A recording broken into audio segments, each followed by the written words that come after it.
जय जगन्नाथ। राशि चक्र तृतीय राशि मिथुन राशि। मिथुन राशि अधिपति होउचंती बुध, बाक्शक्तिर अधिपति। ठीक समय ठीक कथा करई दियंती।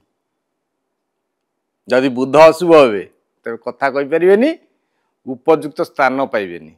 किंतु मिथुन राशि पाई मासटी मंगलमय, शुभंकर, सफलतार मास। नूतन कर्म नियुक्ति रे जोग देबे। इंटरव्यू जो देइथिले सेथरे सफलता मिलिबो। देह मन सब ठीक रहिबो। दीर्घ दिन जो स्वास्थ्य समस्या लागी रहितला आपण जे डाक्टर को देखांती तबे धीरे धीरे औषध सेवन करंती ताहा मध्ये ठीक है।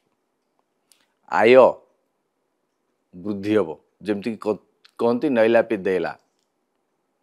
मासटी अक्टोबर 15 बा 16 रु नवेम्बर 16 सफलतार समय।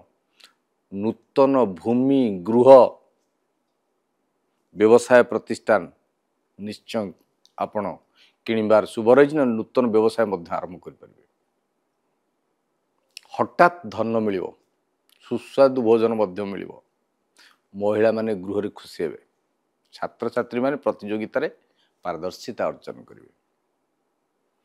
जो माने मानसिक स्तर रे अस्थिरता देकर गति करथले एबे स्थिति रे परिवर्तन आसीबो। सुख समृद्धि लाभ करिवे। जेहेतु मिथुन राशि अधिपति होउचंदी बुध, गणेश को सातकरा दुब एवं 7टी बरकोली पत्र बुधवार दिन अर्पण कर दियंतु। सफलता आपन चरण छुइबो। जय जगन्नाथ।